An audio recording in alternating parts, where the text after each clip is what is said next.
If I could do a quick level check question, what did you eat for breakfast? Some bread and some yogurt. You are listening to the Music on Your Own Terms podcast. Business, interviews,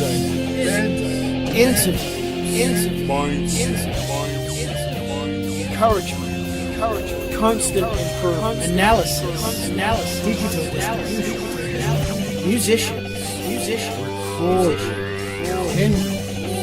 recommendation, promotion, entrepreneurship, live shows, music, touring, streaming, hustling, overcoming self-overcoming, band, anxiety, accomplishment, dealing with depression.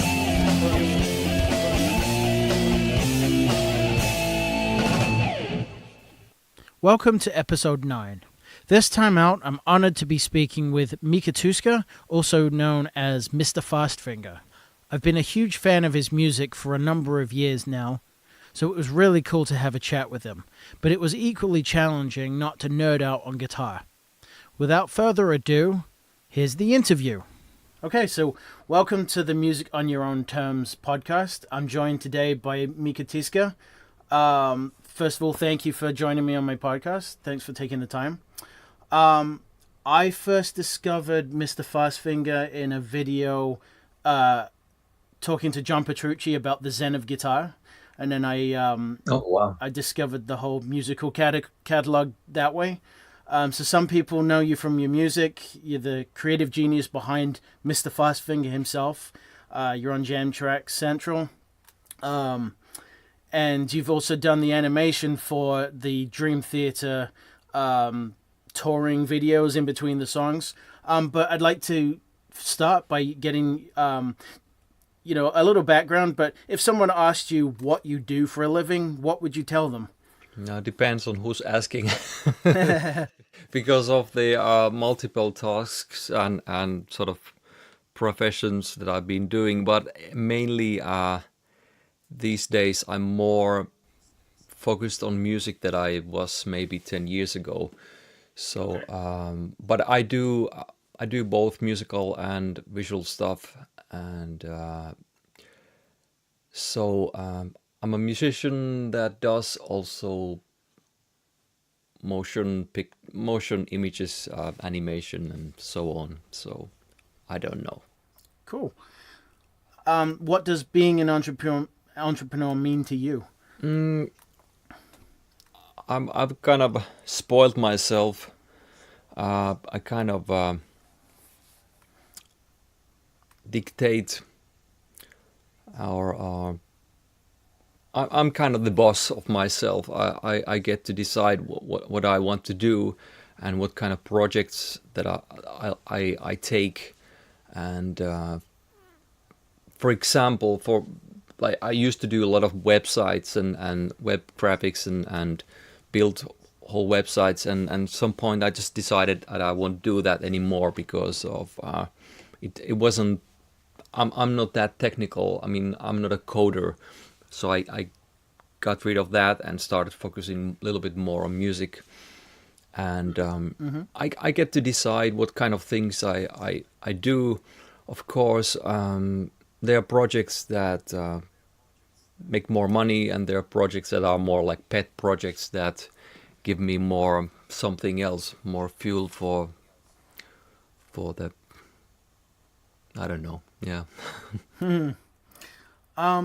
Fastfinger itself was actually a graduation project, is that correct? Yeah, a long time ago. So have you always been able to work for yourself, or did you have to kind of ease into it a little bit after graduation? Or I've always had different clients and that ask me to do things, and that kind of that's a good thing because it kind of bring some money to the table. I have project that I do for clients, but and then also do maybe my music related things that I sell to the fans or people who like to maybe learn. Like I might do educational things through JamTrack Central, and that's more like selling the product to the end user. Or when I'm producing and releasing an album, I try to make sure that it brings hopefully more money that it takes from my wallet. It's so there are two type of things, kind of like the client projects and the ones that I do sort of for myself that I hopefully get to sell to the audience. Sure. What kind of led you to discover you could work for yourself in the first place rather than working for a company? I think before I went to study, I was a trainee in one company in multimedia company for maybe half a year, and I was there on daily basis, and I got sort of little bit of experience of how it is to work on multimedia and prints and everything visual and motion, and then after that I was on and off hired to different projects, and I sort of even during when I was studying all the visual design and multimedia and animation, I was sometimes doing various projects along the school where I would do a certain project, a website or an animation, and I kind of got to the idea of doing projects instead of being kind of like going to certain place every morning and coming back after 5 or something. I got to the idea of being a freelance worker and putting your own business entrepreneur thing is very close to that. It's I ended up why I decided to become an entrepreneur. It's a difficult word for a Finnish It's entrepreneur. difficult in English, actually. Yeah, okay. Well, it's a. I decided finally to do that when I realized that there's projects that are outside Finland, and it would be very difficult to do it any other way than being an entrepreneur and being able to send an invoice for the clients. So that kind of started. The Dream Theater was probably one of the very first ones that I did. The first cartoon that I did them, I think 2000 and in the end of 2005 or the early 2006, and that was probably the last thing that kind of, well, not forced, but kind of made me do it to become an independent. Yeah. How did that relationship come about? Well, it was right after Guitar Shred show had been released and online, and it became such a out of the blue. It became such a international internet phenomena, and maybe 2 weeks after that, Jordan Rudess just called me, and it was kind of strange thing, and he was interested in collaborating, and then luckily Dream Theater was about to come to Finland maybe 4 weeks from that moment, and then they were actually starting their European tour from Helsinki, and they were rehearsing in Helsinki for several days, and we actually met maybe 3 times that week and got to know each other, and that was kind of the start for various collaborations that we've done with Jordan and also Dream Theater ever since, and it's so one of those cool. Excellent. cool things. Yeah, very cool. I mean, jumping off that, how big of a part do relationships you have with people play in the opportunities you get? Well, they are really big. I mean, sometimes you just need one person that really likes what you do, and that might have a huge impact because you get to do demos for a gear company, or you're asked to do animations for a band or whatever. It's somebody really likes what you do, and he sells that idea to the rest of the people in the company, basically. And all these the relationships are really important. And yeah. Yeah, I mean, you have a relationship with Hughes and Kettner. I actually like. I'm also a graphic designer. So I love in your little blurb there. It's you make reference to the RGB of music. I thought that was kind of a cool little thing. Oh, You said something about one's the G, which is the sound, and then one's the texture, and one's your face. yeah, exactly. I forget Yeah. It's quite funny. It was kind of the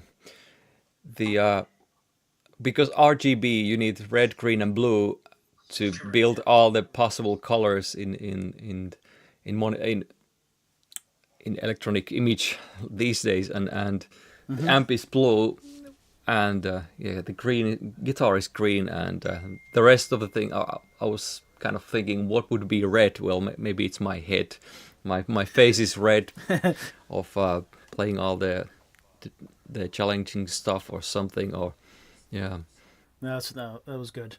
I've noticed that you've been putting more and more videos out lately. Is your YouTube presence gaining a lot of popularity? Well, that's a thing that I really hope to start.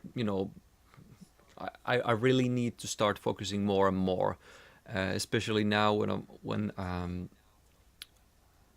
the time to get a new album out. Usually, when I'm releasing something, I start putting out more and more videos, and then when I'm working on production, it's more tricky for me to focus on many things. So I rather focus on. Well, then it's harder for me to produce videos and put videos out on YouTube. I don't know. The older I get, the tougher it is to do many things all at once. So Yep. I'm kind of the challenging. It's very challenging for me to keep that YouTube kind of thing where I would post a video every week or something. And I think to be successful on YouTube or any social media, you would need to have constant releases. And also my channel is, well, like everything I do, the focus is kind of I have gear videos, lessons sometimes, and many times I just release playthrough videos, or I have so many types of videos. It seems that if I just did one type of video, it probably would be wiser. Only lesson types or gear demo, only gear demos or whatever. But when you have all sort of videos, I like it that way. But it might not be the easiest key to success. No, I mean I think the videos are great, and I don't think somebody else that's doing gear videos constantly, getting stuff sent to them and trying them out. I think your gear videos are very good in that they focus on what you're using rather than, oh, I'm going to try this new thing out, and Yeah, you know what I mean. it is. It's more about sharing the joy of if I found a new piece of gear. I rather, if I really like it, I do a video, and then if it inspires, or if somebody finds a better overdrive or something, gets a new idea, about the gear, then it's good. But it's really about sharing the joy of finding something that kind of helps my life or improves my sound or something instead of Absolutely. Yeah, yeah. actually, your workshop on building a song. I'm about to download the Korg um, gadget Yeah. app just because of that, because that looked really cool. So that's great. So your last album, Night Overdrive, how why did you decide to release that under your own name rather than under the Fastfinger moniker? Well, basically, I felt first of all that Mr. Fastfinger has his Fastfinger albums have a certain sound, and they're kind of like they have the band sound, uh, live drums and bass and usually do I produce those over a long time and really they're really kind of finalized pieces of art that I put a lot of thought after those things or those albums and releases. Where this Night Overdrive was something else. It was kind of like almost to me it felt like it's a sketch, kind of roughly put together and in a great speed flow, just kind of having fun without basically anything, worrying about anything, just doing things. Uh, I don't know, without any clue, just doing things, and it sounds a little bit different because of the weird production with the cassettes and using only Korg gadget for the backing band, and I felt it was more like a solo Mika project rather than Right. Mr. Fastfinger. Although certain things are similar and they kind of yeah. It's I think it's fun in a funny way. I think my solo album is actually more cartoony in sounds than Mr. Fastfinger music is. So they're kind of mixed up in a funny way. Given that it's a different artist name on your streaming platforms, do you think it will give you less of an if you're thinking about how you get discovered? Do you think it's going to be something that is discovered less because it's a different name, or do you think you've got two different artists up on Spotify or iTunes or whatever? Do you think you're going to actually expose your music to more people this way? And what is your opinion on streaming itself? Two questions. First, well, I was thinking Sorry. about it. The putting it out on my name. First of all, this cassette thing. I felt it shouldn't be Mr. Fastfinger album, and also I was curious about how would people find a release that would be on with my own name and on services. There was only one single song that was taken from the JamTrack Central ballad compilation album that was released with my name. That one song, Pulse, and so there was at least one song already there with my name, and I thought, well, what the heck, I'll try that. And also, with this cassette thing, I try to and I thought that if I start putting out Mr. Fastfinger is kind of like the way I've created now their music so far. They're always top quality and really taking care that everything is tip top. And now Mm-hmm. I kind of wanted to be able to release like without worrying too much and just I wanted why I chose my name is I'd rather in the future maybe be able to release music that wasn't even that close to Mr. Fastfinger and still I would be able to release it with my name. So Mr. Fastfinger should be at least safe for anybody to know that it's really heavy guitar focused music. But with my name, maybe one day there's some music that might be something else. So I kind of try to keep that my name more open to whatever comes along the way, and more free. What was the other question about? I just wanted to know what your opinion on streaming itself was. Well, streaming, well, it's a double-edged sword kind of thing. I like streaming to a certain degree myself. I like to use it for as a listener and a music fan. I like to use Spotify and to find new artists and seek for inspiration, and just it's such a great, it's like a library to be able to find all sort of music.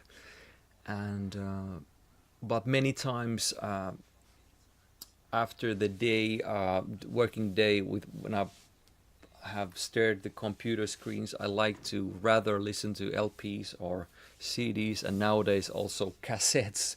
And it's just like to have that simple interface, and like to have the idea that I don't have the endless possibilities of different artists and albums. I like to have I like to really listen to well selected music that I've found that I really like, and then I pick up that LP that I've invested money and I really like, and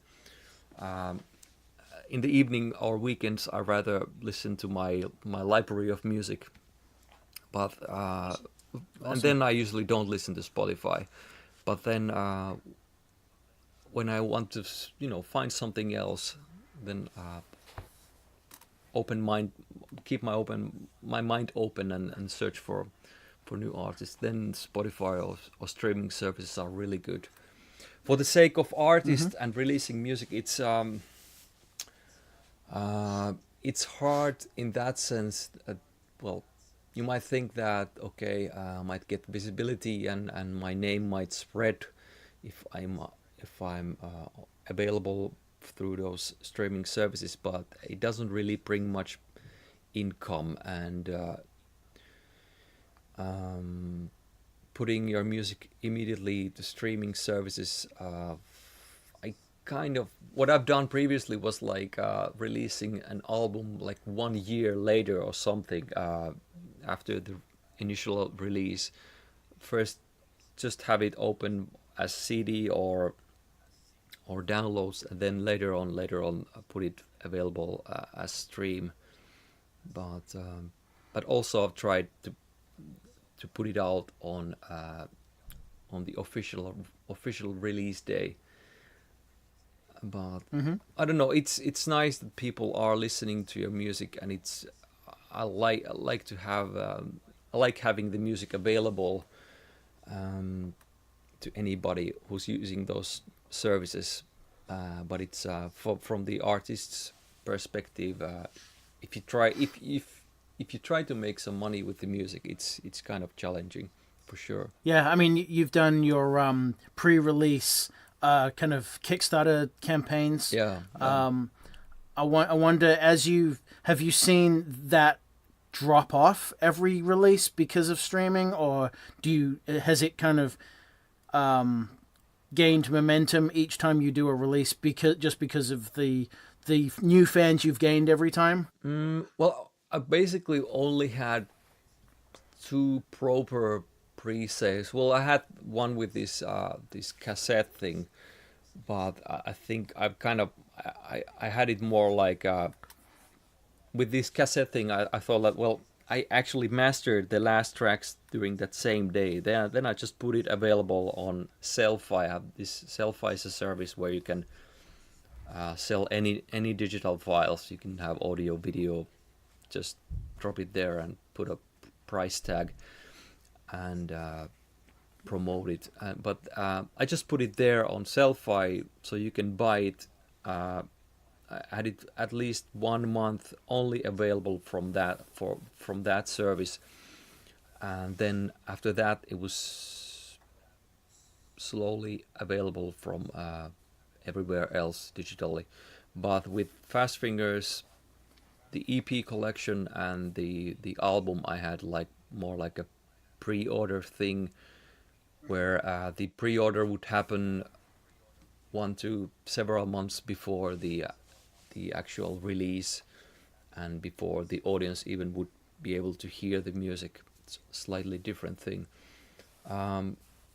It's an interesting thing. Well, I think that both Mr. Fastfinger pre-order campaigns went really well, and the one with Spirit Rising especially, and they were like 1 year apart from each other, so it's hard to say if the time changed anything. I think if you have such a campaign every half a year, you will start seeing that people get tired of you releasing and kind of putting things on crowdfunding all the time. I would see it like that, so I wouldn't like to do such a thing too often. So that's why, even with that in my head, I decided just to kind of sell it through Selfie, not have any pre-sales or anything with this Night Overdrive thing, because hopefully once I get this new Mr. Fastfinger album out, I'm thinking of doing some kind of pre-order campaign anyway. So do that a little bit more focused, and cool. Hopefully be able to kind of finance with the all the costs of that production, which was, well, with the band, everything, just the whole thing is so much more expensive, and it takes so much more time. Just yeah. Sure. So moving on a little bit, I believe you've said you're largely self-taught at the guitar. What methods do you use to be successful at learning each skill, and how do you stay motivated to see the process through, so you get to the end? Can you repeat that? Yeah, so what methods do you use to learn a skill? Let's say it's, a particular technique at guitar, and how do you stay motivated? Okay, I thought you said scale and skill. Yeah. It could be a scale. Yeah, of course, it can be a scale. Well, my method is mainly, first you have to become aware of something, and then you sort of try to learn something. For me, learning something, I have to put it to action. If I want to master a technique, for example, hybrid picking, I think one of the best cases has been that I put it to. There's a lot of hybrid picking in Wax On, Wax Off, this song that's on first album. When I recorded that song, it was total pain. I had a lot of trouble getting all the timing right, and it was tough. Now, after 10 years of playing that song many times live, and it's absolutely easy. It's any technique that I really want to learn. I try to put it to different songs, and try to make sure that it's part of my daily playing, or just get that to action. I mean, you will never really learn it if you just practice it separately as a technique or skill or whatever. Make music with that, and use it. Try to put it everywhere. Stick it all the places where you can imagine it fits, and then it kind of and that's also sometimes when I work on my music and I got some kind of idea in my head.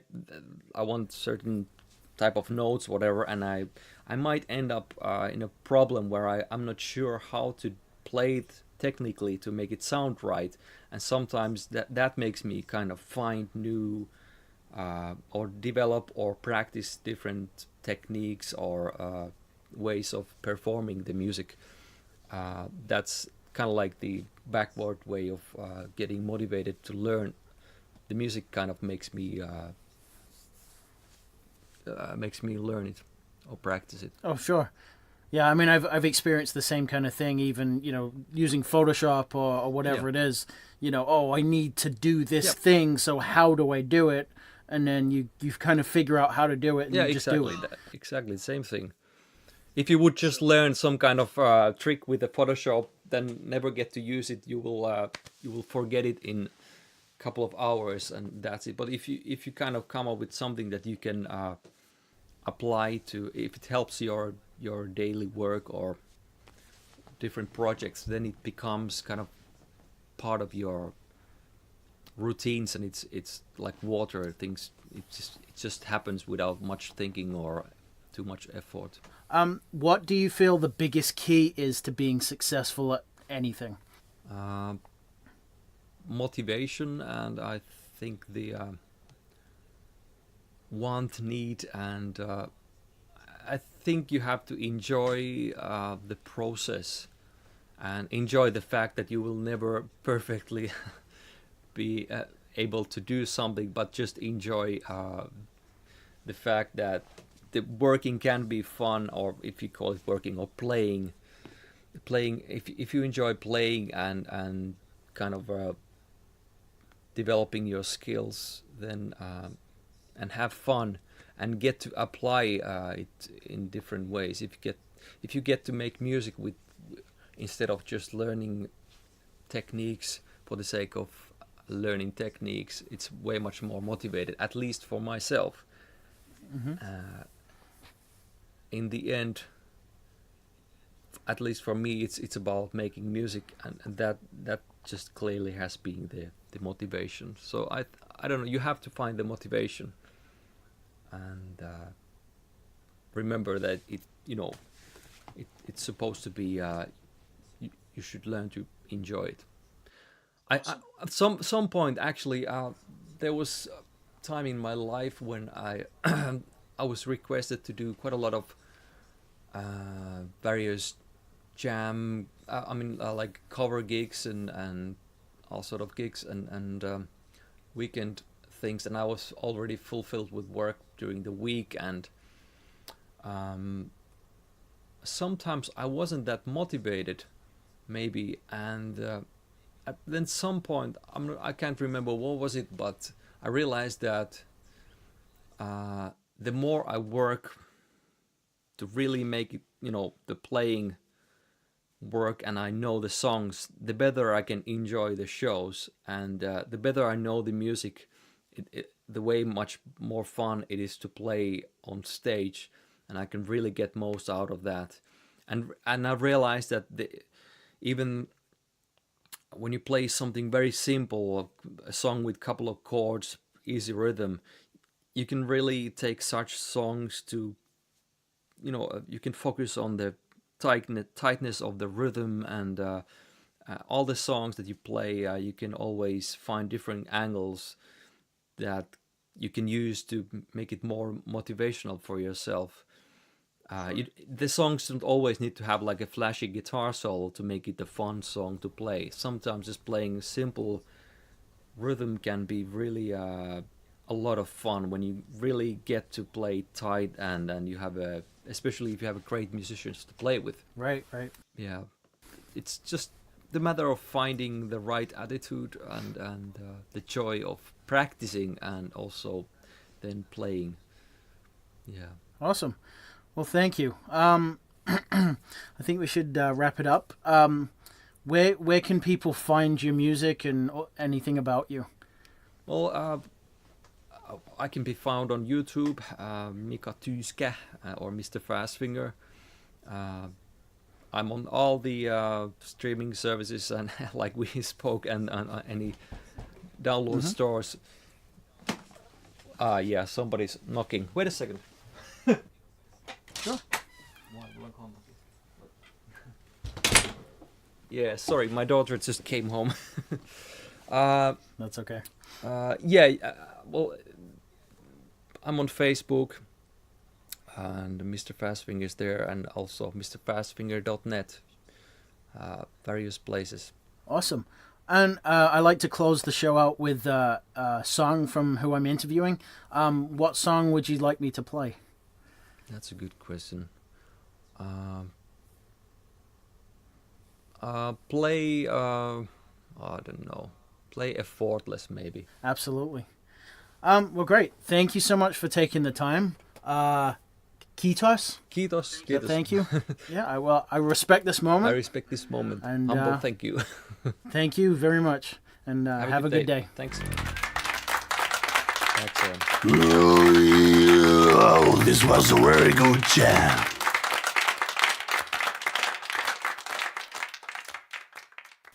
I hope you enjoyed this interview with Mika. It was a really wide-ranging discussion, and I really appreciate him taking the time to speak to me. If you got something out of this interview, make sure you visit musiconyourownterms.com and take a look at the show notes for this episode, and sign up for the mailing list to keep updated on any new episodes or other news. You can also get information on facebook.com/musiconyourownterms. Don't forget to be excellent to each other, celebrate even your little wins, and keep persevering. This is Effortless by Mr Fastfinger.